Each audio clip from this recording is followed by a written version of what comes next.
Gamers, 2021 is wrapping up, and you know what time it is. Time to talk about games in 2021. We'll be covering topics for like best games, worst games, biggest surprises, and much more. Today we're going to be covering the best games for Nintendo, which is actually not that hard because Nintendo probably has the most exclusives out of all of the actual consoles this time around. So this actually might not be that hard. So anyway, kick back, grab a snack, and relax, and let's revisit the top games for Nintendo in 2021. Coming in at number 10, we're gonna be starting with Mario Party Superstars. Now, despite our own personal hiccups with the game on our stream, if you caught us live over on 59 Gaming and Twitch, a lot of people are actually really enjoying this game. This is basically taking the best of the past games in Mario Party series and just putting it all into one game, which is really, really cool. Unfortunately, the online, again, like I mentioned before, when it came to our little initial preview and full stream of it and everything, didn't really go particularly well. But if you look at almost any review and everything, a lot of people are really enjoying it. It's a lot of nostalgia and everything. The only thing really is that a lot of people wish there had been just a few more boards to actually play on and everything. Who knows if they'll actually update this with future DLC or anything like that. But regardless, if you're truly into the Mario Party scene, then this game is a definite pickup for you. Coming up next at number 9 is Bravely Default 2. Now, if you're into the JRPG scene, then there's absolutely no way you don't know about Bravely Default 2. It was really popular as just Bravely Default originally, and when a sequel was announced, a lot of people were super hyped about this, including one of my best friends personally. Absolutely loves the game. It's improved upon exactly what the first game had and what it knew it could do well at. And again, it's a simple concept. We all know how JRPG works for the most part, basically, but overall it did really well, sold pretty decently, and again, just a very solid sequel to an already amazing game. Coming up next at number 8 is No More Heroes 3. Now, I'm not gonna lie, I actually thought this series may not actually see its third game, because this game came out a long time ago in terms of number 1 and number 2 for No More Heroes. And then all of a sudden it was silence. Like nothing was going on. We didn't know what was happening. We don't know if it was truly in like development hell or anything like that.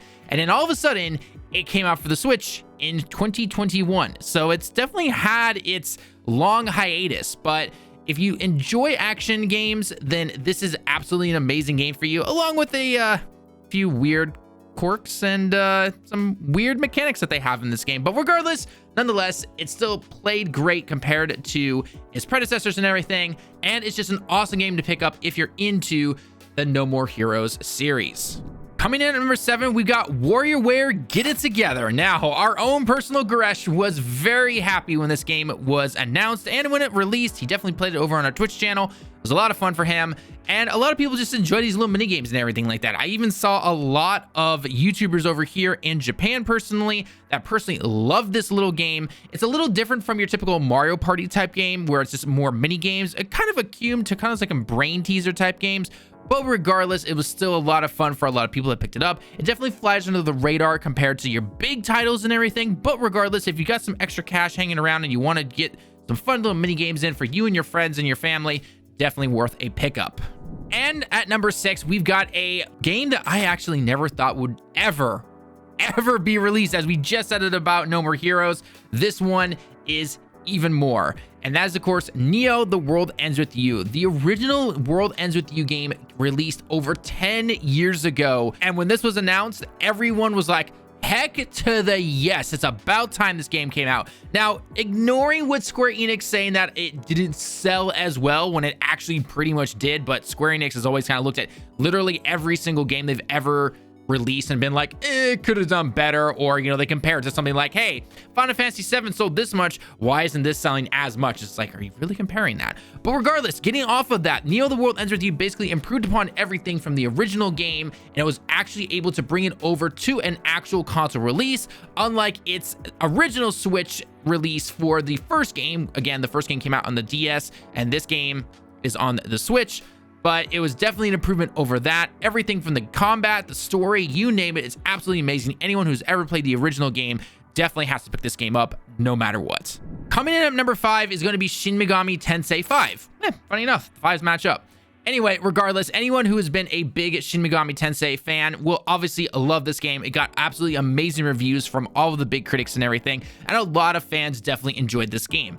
Other people wish that it had been released on other consoles as well, aside from just simply the Switch, but regardless, it's done really well for itself, and all the fans seem to love it. The story, the combat, you name it. You know, obviously things like presentation on almost any Switch game can definitely be improved, and you know, it's definitely running on some older hardware and everything, but regardless, it still has done very well for itself, and a lot of people highly recommend it. Coming up at number 4 is going to be new Pokemon Snap. Now, I know a lot of you are thinking right now, how the heck is Pokemon Snap beating out Shin Megami, Neo, all that stuff, right? Well, as we've always said in these lists, these aren't the exact order, right? And again, our order is just one way that we happen to put it out. And if you have a different order, that's totally fine. We're not saying our order is the correct way, but regardless, it has been a long time since we've had a Pokemon Snap game. In fact, 64 was literally the last time we saw a Pokemon Snap game. So to see this game finally come back, our own Brad and Goresh had an absolute blast with this game. They streamed it a bunch of days when it originally came out, and it was just an absolute joy for all of them. The graphics are obviously improved and everything, and it's just a marvel to look at some of these Pokemon in a much better high resolution compared to the N64 days. And again, maybe it's not worth full price to some people, but you know, if it happens to go on sale in your local area, by all means pick it up. Don't try picking it up online. There's very few sales when it comes to Nintendo games.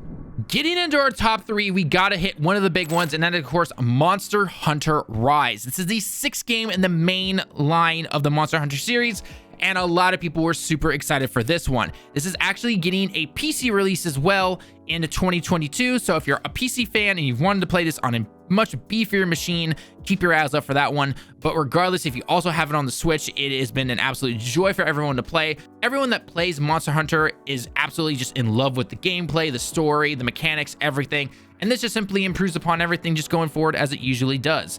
So a lot of high scores from a lot of critics, reviewers, you name it, and it's just an absolute joy to behold.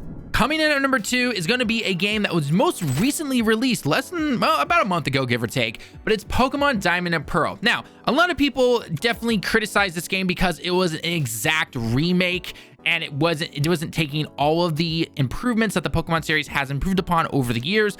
But regardless, you talk to almost any fan of Diamond and Pearl, Diamond and Pearl is one of the top games compared to all of the others when it comes to when you ask somebody, hey, what is your favorite game in the franchise aside from whatever current new one is out at that moment? And Diamond and Pearl is always brought up by a lot of people next to Black and White. So this game is absolutely a treat and a joy to behold. We reviewed it here on the channel as well. Make sure you check that out if you haven't already. But improved graphics.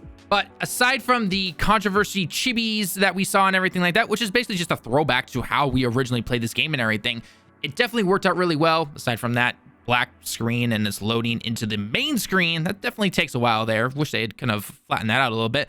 But regardless, a lot of people have enjoyed it. All the shiny hunting, all of the legendary Pokemon that you can catch.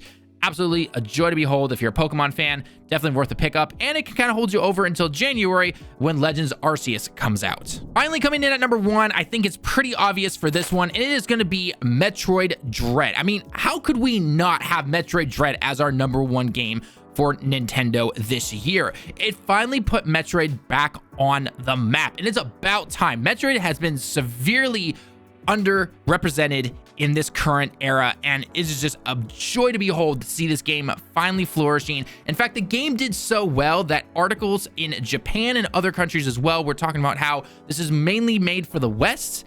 And guess what? It sold absolutely amazing. And I really hope that Nintendo looks at this and goes, yes, we're going to be making more Metroid in this stuff, just not Federation. And it is going to be an absolute blast for the fans who love Metroid. And this has high hopes, hopefully, that Metroid Prime 4 will be hitting, even though I know technically the Prime series is not canon based on the original creator of Metroid. But you know what? I don't care. Metroid Prime, Metroid Dread, no matter what, super excited for Metroid going forward into the future. And I really hope this series is able to flourish. But that is going to wrap up our list, ladies and gents, for our top 10 games for Nintendo in 2021. Let's know your thoughts down below in the comments on your particular top games for the console this year, and what are you most looking forward to in 2022 as well. I've been TallenV 59 Gaming Direct. Make sure you hit that like button if you enjoyed the video. Subscribe if you happen to be new. And until next time, everyone, we'll see you all in the next one.